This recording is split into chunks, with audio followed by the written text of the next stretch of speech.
The way through spiritual depression is not to fight it. It is to be with it so deeply that it reveals the next template. What part of me is trying to rush through the discomfort before it teaches me what I need to know? When people are dealing with spiritual depression, what I would invite them to do is, all right, everybody, welcome back to another episode of Enheartened. Today, we're going to be addressing one topic that is dear to my heart, that is not often talked about. It is spiritual depression. It is a unique flavor of depression. It is one that is not often approached in clinical spaces, and it is one that may not come from a traumatic event or I want to say a chemical imbalance, even though the theory of the chemical imbalance when it comes to, the regular clinical kind of depression is also being challenged. It is one that arrives not because something has gone wrong, but because something deeply intimate within you is being shifted, is being changed. And it is one that is a natural part of your spiritual evolution. Some people will often clump that in the dark night of the ego narratives, which is, you can see it as part of it as well. But it's a specific episode of transformation that requires a unique kind of attention. And that's what we're going to be diving into. And this episode is for the seekers who know, who've been through it, and maybe you didn't have the wording for it, the language for it to understand what was going on or what is going on and what is being asked of you. We're going to be diving in there. It is one that will require of you to let go of older identities, of course, and to set up the foundation for new ways of being in the world. So it's a soul intervention. Spiritual depression is a soul intervention. I've written about it before, but I thought it really deserved to be talked about in more depth. And before we move forward, what I would love to say is this episode isn't about a medical diagnosis. So please, this is not substitute for mental health support. Okay? So it is important to engage your own discernment. I am not a big fan of labels.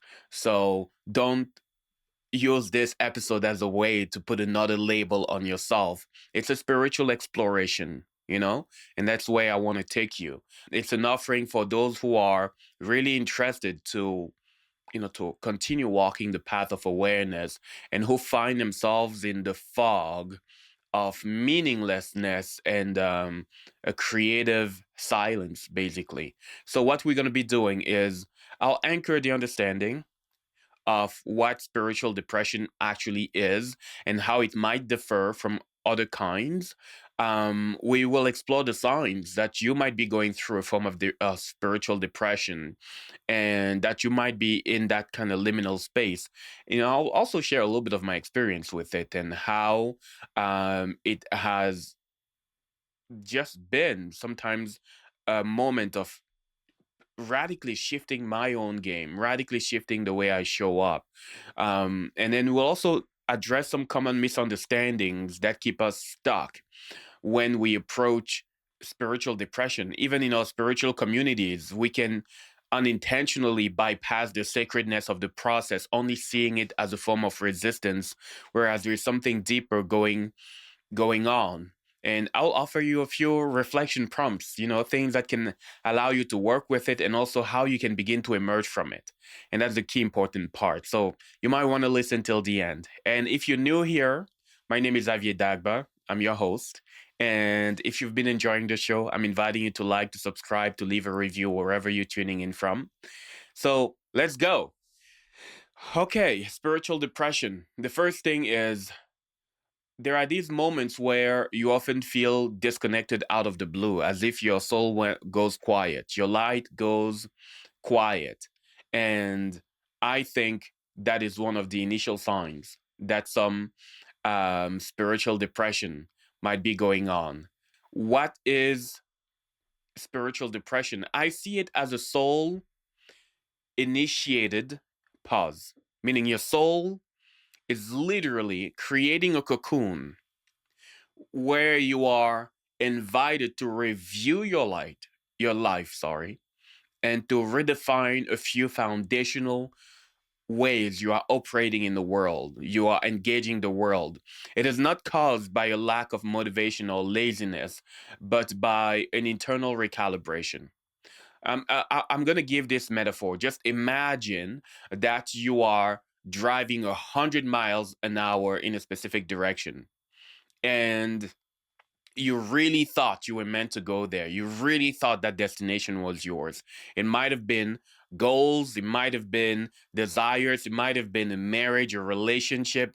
We all have these things that we usually pursue, and sometimes we blindly pursue them, maybe because our conditioning has prescribed that path, only to realize at some point that you need to turn around, but even where you're supposed to go is not clear yet. When you're going 100 miles an hour in a specific direction, in order to make the U-turn, you have to slow down unless you're going to crash.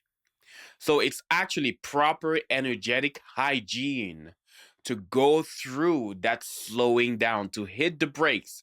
And even the brakes, you can't hit them too hard, because if you hit the brakes too hard when you're running, you're going at 100 miles an hour or more, you might have an accident.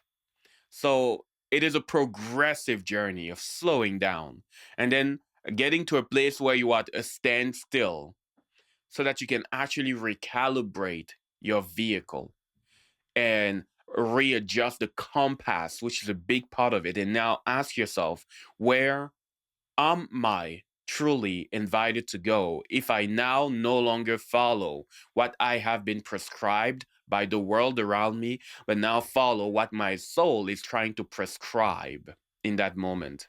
So that's a metaphor that I would love to offer. So it's not a setback when we go through episodes of spiritual depression. It is not a regression, it is a transition. And I think many people go through that without even realizing that this is what is happening. A common example is whenever I hear somebody who is going through what we generally call a midlife crisis. I think it's the mainstream version of naming a spiritual depression. I mean, why are people usually going through a midlife crisis? Usually, it's people who have devoted themselves to a specific path, a specific career, maybe to children, and they've given their life so much to these duties that they forgot the soul duties. We focused ourselves so much on the world duties, worldly duties, family and all these different things, if that's what's resonating for you. And then at some point there's this wake up call, the soul that is saying, hey, what about me? I think that's a form of spiritual depression. I think it's the mainstream version of what a spiritual depression is. So what I want to start there is normalizing these episodes of transition, and also to just transmit that in these moments your energy is not betraying you, it's just inviting you to realign. So the next thing is, let's explore what spiritual depression feels like, what it looks like. So one of the first thing that I noticed for myself was the moments where I felt the most spiritually depressed were the moments where it often feels like your soul goes quiet. It feels like the creative juice you had, or the humph you had in a specific direction of your life, it softened. It almost stopped. It's like the juice is not flowing to a certain degree. It's like the spark is gone from the things that once moved you. And I think these moments of recalibration, they can happen in big episodes. They can also happen in very small episodes. I have felt that even in my work. There are some programs that I was teaching at some point, and there came a moment where I just felt like my I could no longer animate it, the teaching itself from a soul based place. It's like I felt like my soul was no longer into it. And I have a hard time doing things mechanically. And when I usually feel that, okay, it is challenging to engage my soul, and not from a place of avoidance, not from a place of not wanting to lean into the work, but from a genuine place of like, wow, maybe I am invited to lean into something new. I've seen that happen in many different areas of my life. And one thing that I've committed to is to be at a place where I am no longer disregarding these deep moments where the soul goes quiet, where the juice comes out, where something within you is screaming for more meaning. Another sign is you try to create, nothing comes. You search for clarity, and everything just feels like fog, almost as if you're walking a form of desert, of inner desert. And another sign is that I would love to offer here is sometimes a feeling of isolation or feeling misunderstood, even in spiritual spaces. It is an inner sign of like not belonging to your own life anymore. And that's a little weird, especially when you felt deeper belonging before. You in these moments there's a craving of meaning, but nothing seems to quench the thirst. And that can be it can be actually depressing to feel like you have a thirst that is insatiable, or unquenchable, if that's the word. Another sign is just feeling regressed. And that's something that I've seen a lot with people that I work with. We have these episodes where you often feel like, the things that you had worked on, the things that you had transcended, even the patterns within yourself that you felt like were completely dealt with, they emerge again. That might be a sign that you're going through this. The creative shutdown is definitely a part of that. So these are a few signs that I've seen for myself. And one of the episodes where I've dealt with the deeper levels of spiritual depression, and it makes sense. I always go back to the year 2018 because I was just falling down from a big high of, you have a business, you shut it down, and you rack up quite a bit of debt. You're feeling low about yourself. Self-esteem is at the lowest, and you don't know what to do next. You have a calling from your soul to do something new, to lean into, a direction that feels challenging, that feels like more purposeful, but also it feels like you are absolutely not equipped inside to handle that. And that moment was just a year of deep inner questioning. It's like, why? I know I'm meant to be here, but for what? It's like, for what?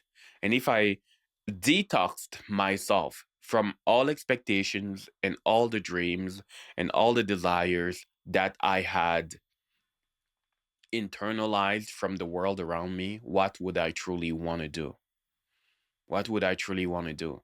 I remember during that time I spent, I've been present on social media since 2014, with the different endeavors.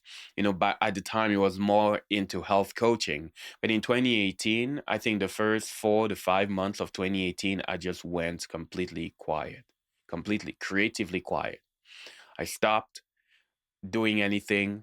I stopped trying to inspire anyone. I stopped trying to help anybody get better or heal. I just went completely quiet. And it was a necessary period for me for just deep recalibration.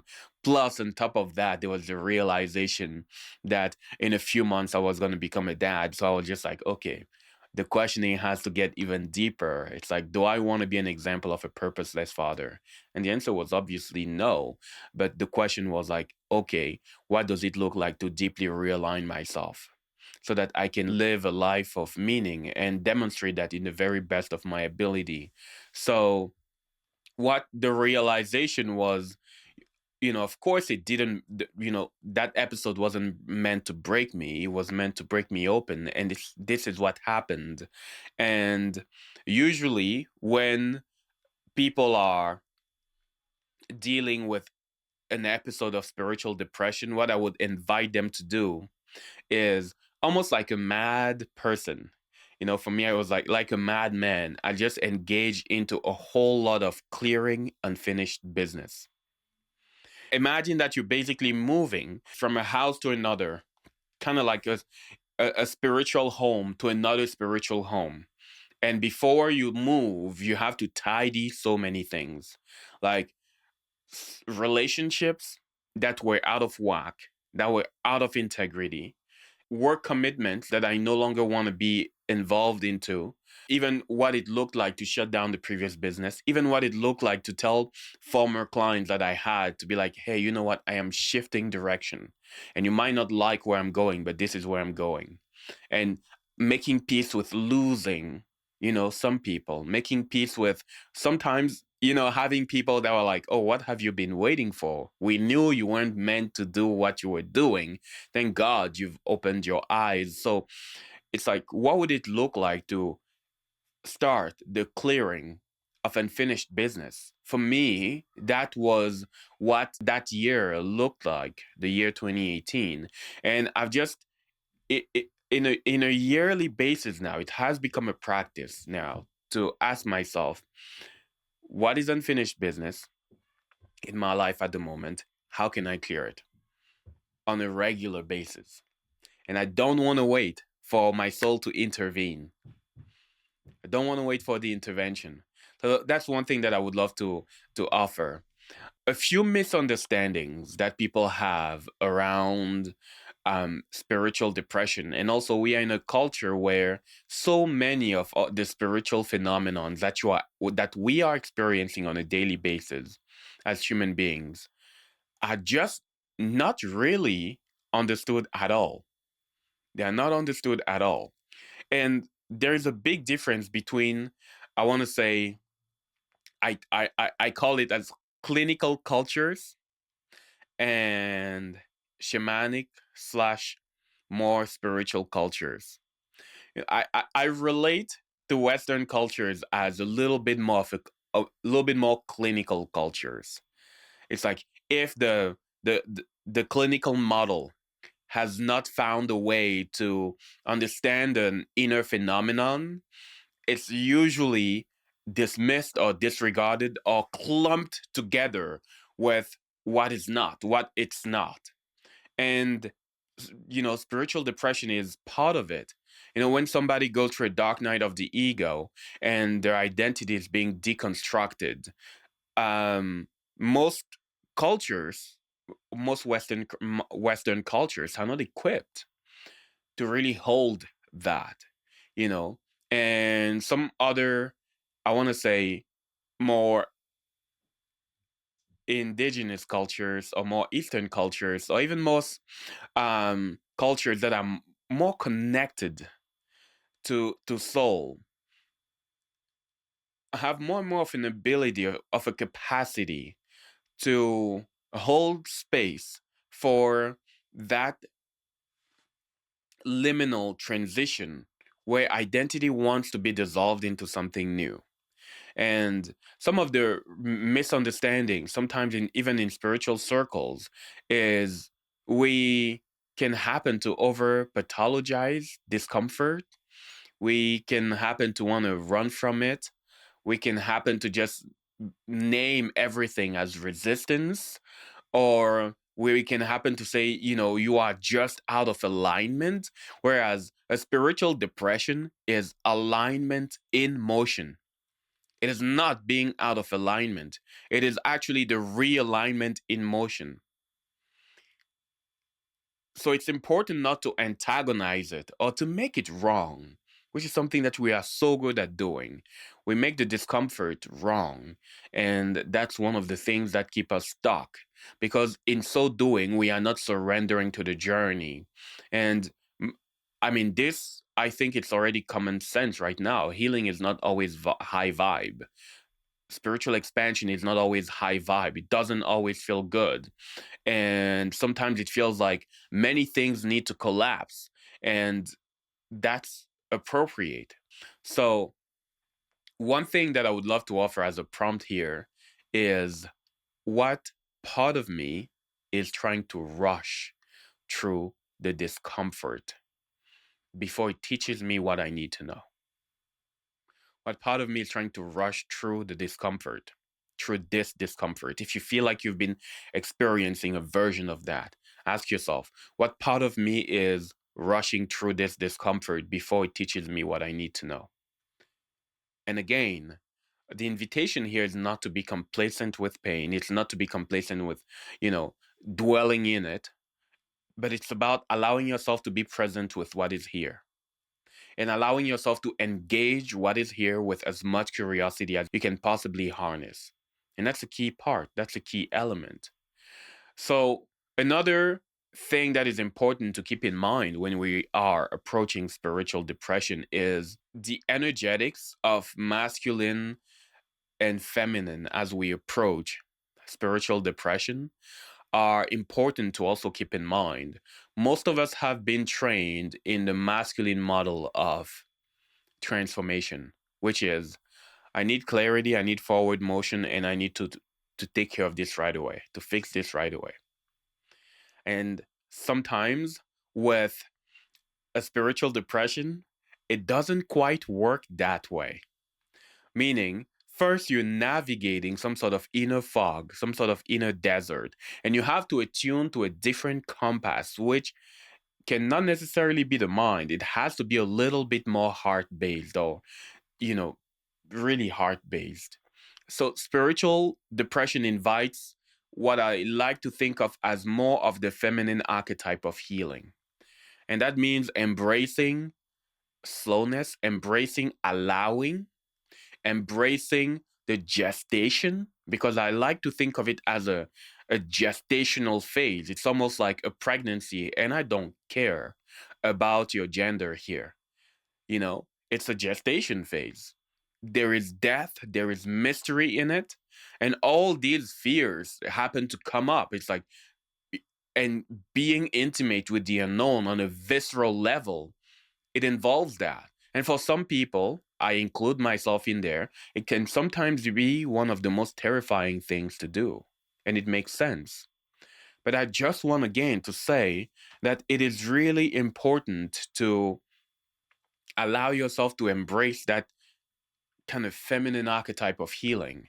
And that it's not necessarily going to be the I need to be clear now. I need to find a solution now. I need to, there is always forward motion, that is to be given to the, I want to give credit to the masculine model of healing there.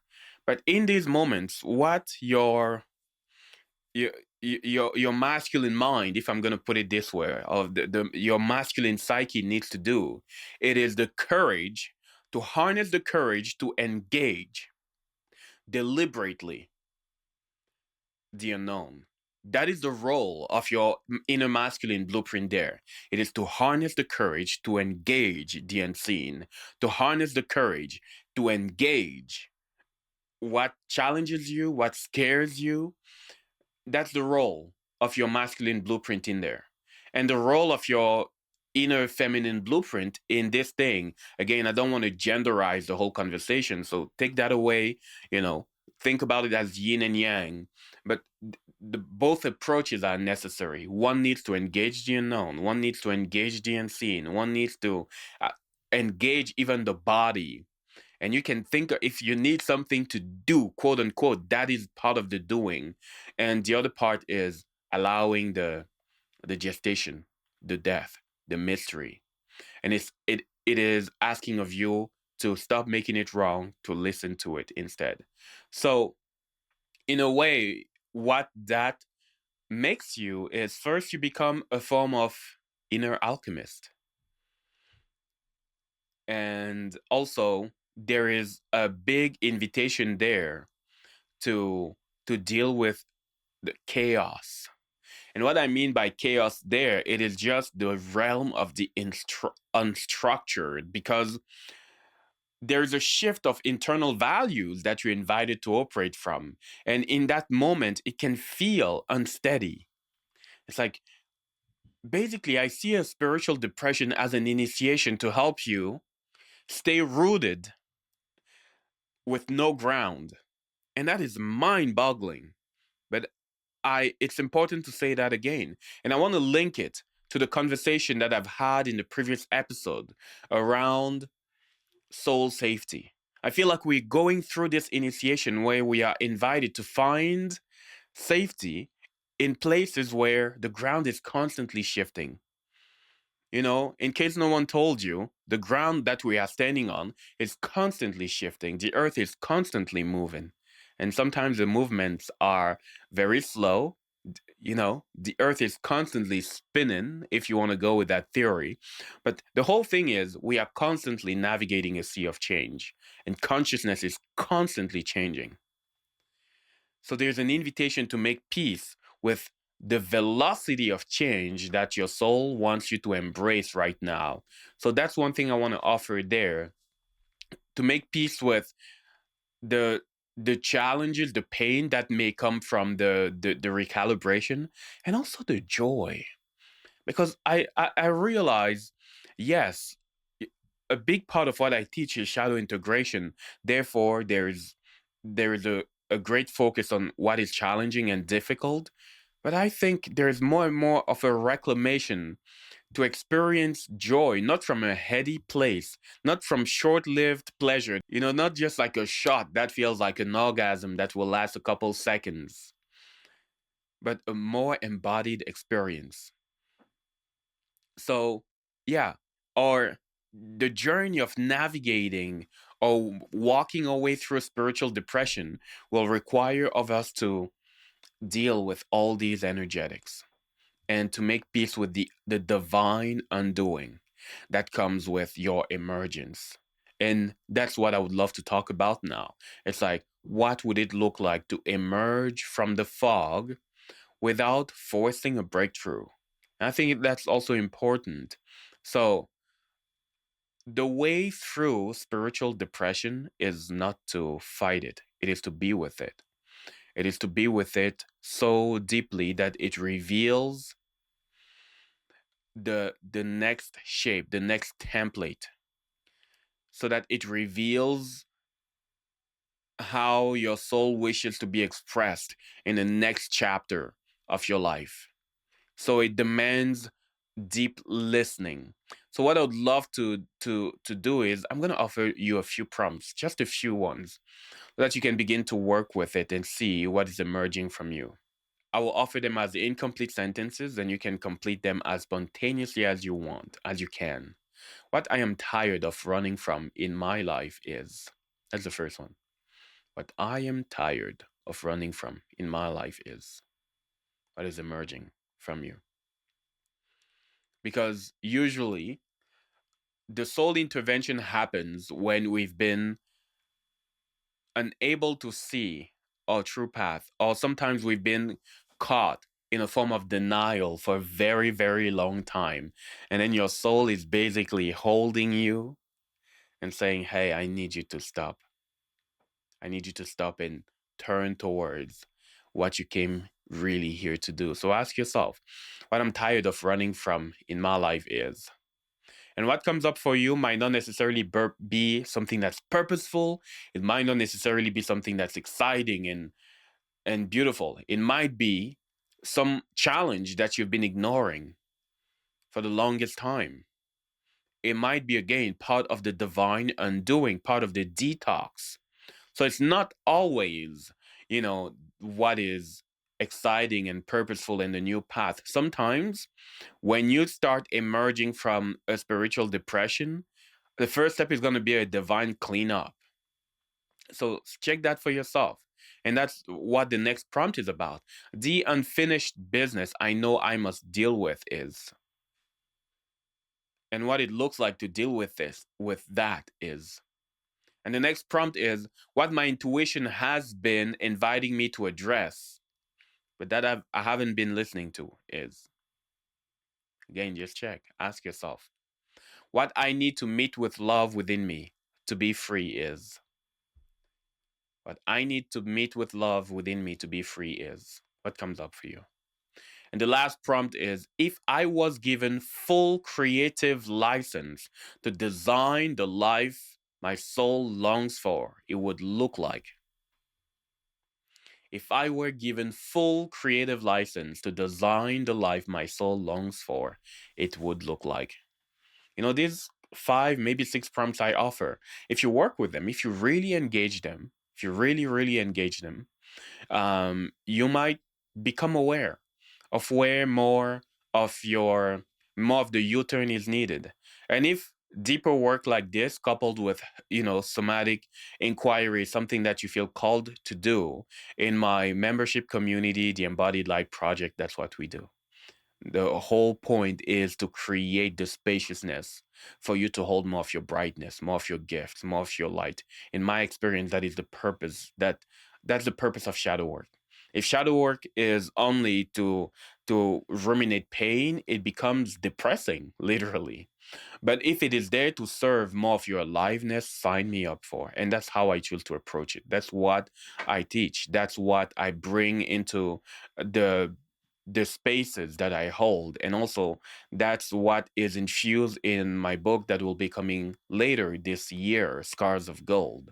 So yeah, let's keep going.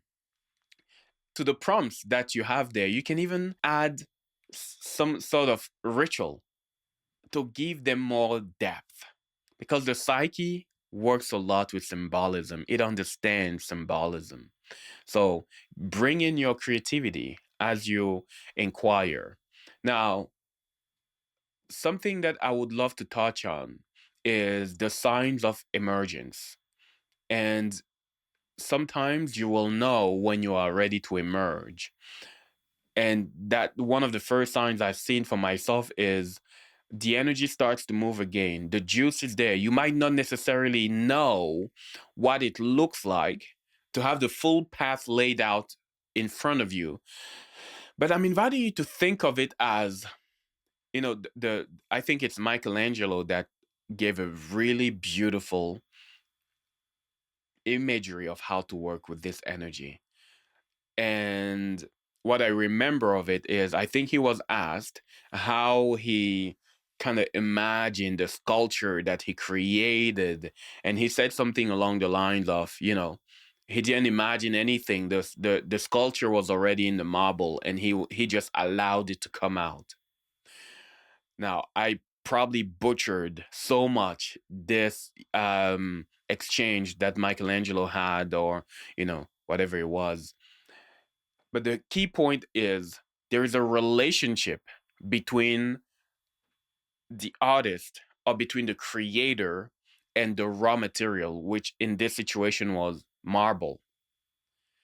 And there is the same kind of relationship, is the relationship that you're invited to have with your own psyche, the field of energy around your life at large. Imagine that there is a template that wants to reveal itself to you, that no one else out there is going to design for you, but the template is only going to reveal itself as you engage it. It requires your active participation. There are no plans. There are no plans. Where you're invited to engage this thing. I think people who genuinely experience episodes of spiritual depression are actually going through a form of spiritual graduation, where your soul wants to work with you in new ways that are not necessarily laid down for you. And I think it's important. So, another sign is you feel your creative juices in coming up even more. But the language might be different.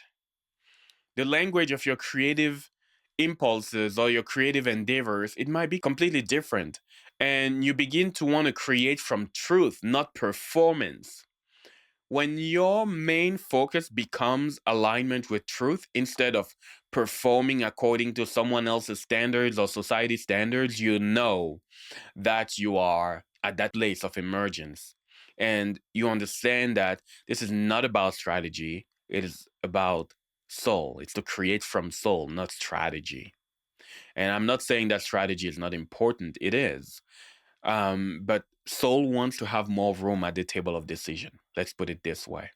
So, yeah, what I would love to say here is, creativity is not just expression, it is part of the integration.